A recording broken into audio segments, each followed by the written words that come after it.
வாழ்க வையகம், வாழ்க வையகம், வாழ்க வளமுடன். வாழ்க வையகம், வாழ்க வையகம், வாழ்க வளமுடன். குரு வாழ்க, குருநாமம் வாழ்க, குருவே துணை. ஆசான் அருள் தந்தை அவர்கள் வடிவமைச்சு கொடுத்த புத்தகங்களில் குரு மகானின் கேள்வி பதில் நிகழ்ச்சிகளின் தொடர்ச்சியில் இன்று நாம் குருவிடம் கேட்ட கேள்வியும் அதற்கு மகான்களின் பதிலையும் நாம் சிந்திக்கவிருக்கிறோம். கேள்வி: சுவாமிஜி, கோள்களிலிருந்து வருகின்ற காந்த அலைகள் மனிதனுடைய எந்த பகுதியோடு அதிகம் தொடர்பு கொள்கின்றன என்ற கேள்விக்கு மகானின் பதில்: சூரியனிலிருந்து வருகிற அலை எலும்போடு தொடர்பு கொண்டுள்ளது. புதனிலிருந்து வருகின்ற அலை தோல் மீதும், சுக்கிரனிலிருந்து வருகின்ற அலை ஜீவசக்தியோடும், சந்திரனிலிருந்து வருகின்ற அலை இரத்த ஓட்டத்தோடும், செவ்வாயிலிருந்து வருகின்ற அலை எலும்பில் உள்ள மஜ்ஜையோடும், குருவிலிருந்து வருகின்ற அலை மூளை செல்களோடும், சனியிலிருந்து வருகின்ற அலை நரம்புகளோடும், ராகு கேது காந்த அலைகள் ஓஜஸோடும் தொடர்பு கொள்கின்றன என்று விளக்கமாக நமக்கு பதில் கொடுத்துள்ளார். மேலும் இந்த கோள்களுடைய தொடர்பு, அதை நாம் இன்ற மதினப்பிறப்பு அப்படின்ற மனித பிரிவில் இருக்கும் பொழுது அதனோடு நாம் தொடர்பு கொண்டுள்ளோம்.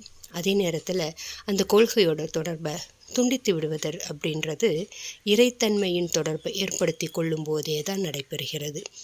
நாம் இந்த கிரகங்கள் கோள்கள் கட்டுப்பாட்டிலிருந்து வெளியில் வந்துடுறோம். நம்ம எப்போ ஒரு குரு கிட்ட தீட்சை வாங்குகிறோமோ அப்போ, அதாவது நம்ம ஜாதகத்தை எடுத்து பார்த்தோம்னா அதில் ஒன்று சொல்லும், ஆனால் நமது வாழ்க்கையில் அதுக்கு எக்ஸ்ட்ரீமாக வேறு லெவலில் வேறு ஒன்று நடக்கும். ஸோ நாம் பிறந்த முதல் பிறப்பு அப்படின்போது மனிதர்களுக்கு பிறந்த பிறப்பு. ஸோ அந்த பிறப்பில் இருக்கும் பொழுது இந்த கோள்களோட தொடர்புகளோட தாக்கங்கள் எல்லாம் நமக்கு கண்டிப்பாக இருக்கும். ஆனால் நாம் எப்போ ஒரு மெஞ்ஞான குரு கிட்ட தீட்சை பெற்ற பின்னாடி நாம் இரண்டாம் பிறப்பு பெறுறோமோ, அதாவது பகவான்கிட்டையே நாம் பிறக்கிறோம், இறைவன்கிட்ட இருந்தே நம்ம பிறவி எடுக்கிறோம். ஸோ அந்த இறைத்தன்மை என்றால் என்ன என்பதை நாம் குருவின் மூலமாக தெரிந்து கொண்டு அந்த இறைத்தன்மையோடு நித்தம் நித்தம் வாழும் நமக்கு இந்த கோள்களிலிருந்து வரும் காந்த அலைகளின் தாக்கங்கள், இந்த மாதிரியான விஷயங்கள் எல்லாம் வேலை செய்யாது என்கிறார்கள்.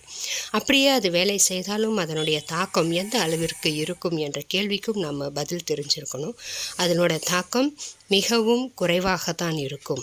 ஸோ அதனோடு நாம் ஏற்கனவே குருபிரான் சொன்ன பஞ்சபூத நவகிரக தவத்தை ஏற்றி அதனோடு நாம் நட்பு நலம் கொண்டுள்ளதாலும், குருக்கிட்டிருந்து நாம் தீட்சை பெற்றதனால அதிலிருந்து வரும் தீமைகளிலிருந்தெல்லாம் நாம் துண்டிக்கப்பட்டதாகவும் கூறுகிறார்கள். இதை நாம் தெளிவாக புரிந்து கொண்டோமானால் சின்ன சின்ன விஷயங்களை குறித்தெல்லாம் நாம் பயப்படாமல் இருக்கலாம். நம்முடைய முன்னோர்கள் மிகப்பெரிய விஷயத்தையெல்லாம் ரொம்ப சாதாரணமாக சொல்லிட்டு போயிருக்காங்க. நாளும் கோளும் இல்லை நலிந்தவர்க்கே என்ற ஒரே ஒரு வரியை எடுத்து நம்ம ஆராய்ச்சி பண்ணி பார்த்தோன்னா, அதாவது நலிந்தவர்களுக்கு நாளும் கோளும் இல்லை. அது என்ன, அந்த நாளும் கோளும் நமக்கு வேலை செய்யாது, அது எப்படி? அதெல்லாம் அவர்கள் பார்க்க வேண்டியதே இல்லைன்னு சொல்கிறாங்க.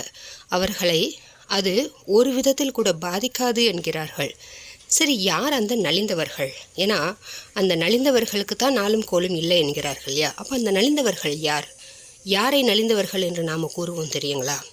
நலிந்தவர்கள் என்றாலே மெலிந்தவர்கள், ஒல்லியானவர்கள், ஏழைகள், உணவுக்கே வழி இல்லாதவர்கள், அப்படி அர்த்தம் கொண்டுள்ளோம். ஆனால் அதனோட உண்மையான அர்த்தம் அது இல்லை.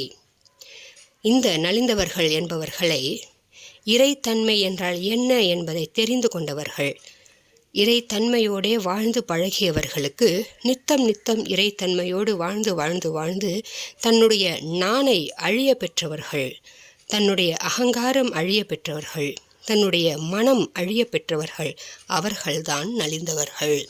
தன்னுடைய அகங்காரத்தை இழக்க துணிந்து அந்த அகங்காரம் கொஞ்சம் கூட இல்லாமல் கரைந்து கரைந்து கரைந்து இறைத்தன்மையோடு இருக்கின்ற அந்த நுண்ணிய வாசலிற்குள்ளே போவதற்காகவே தன்னை இழந்தவர்களாக வாழ்பவர்கள் தான் இந்த நலிந்தவர்கள். ஆகவே அந்த நலிந்தவர்களுக்கு நாளும் இல்லை கோளும் இல்லை என்பதை நாம் தெரிந்து கொண்டு குருவின் தீட்சை பெற்று குரு மகானின் பயிற்சிகளை பயின்று அவர்களோடு நாம் அந்த இறைத்தன்மையோடு ஒன்றி வாழும் பொழுது நம் வாழ்வில் எல்லாம் இறை ஆற்றலினால் நடக்கிறது என்ற ஒரு திட நம்பிக்கையோடு இறைவனிடமே சரணாகதி பெற்று வாழும் வாழ்க்கையை அமைதியாகவும் நிம்மதியாகவும் வாழலாம். வாழ்க வளமுடன். வாழ்க வளமுடன். ஸ்கை வேதாத்திரியம் அமுதம் சேனலுக்கு இதுவரைக்கும் சப்ஸ்கிரைப் பண்ணின அனைத்து அன்பர்களுக்கும் மிக்க நன்றி. வாழ்க வளமுடன். அனைவரும் வேதாத்திரிய தத்துவங்களை உலகறிய செய்வோம். இந்த சேனலை உங்கள் அன்பர்கள் அனைவருக்கும் ஷேர் செய்து பயன்பெறுங்கள். நன்றி. வாழ்க வளமுடன்.